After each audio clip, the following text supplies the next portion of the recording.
శ్రీ మాత్రే నమః.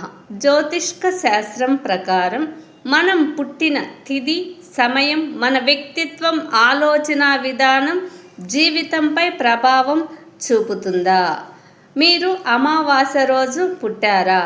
అమావాస్య రోజు పుట్టిన వారి మేధస్సు ఎలా ఉంటుంది? అమావాస్య పుట్టిన వారు దొరైనా దొంగైనా అవుతారు అంటారు. ఇది నమ్మకమా? శాస్త్రం ఏం చెబుతుంది? ఇలాంటి విషయాలన్నీ లైవ్లో. ఈరోజు అమావాస్య గడియలు అంటే ఆదివారం అమావాస్య అంటున్నారు.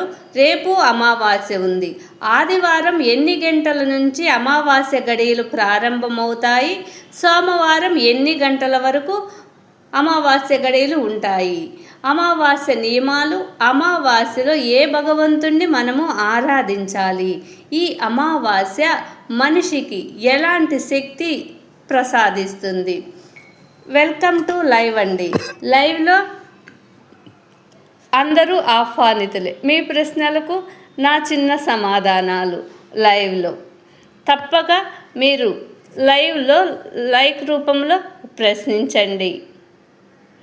విజయలక్ష్మి టాక్స్ అక్షరాల ఆణిముత్యాల ఛానల్లో లైవ్ ఆదివారం 14వ తేదీ సాయంత్రం 2 గంటలకు.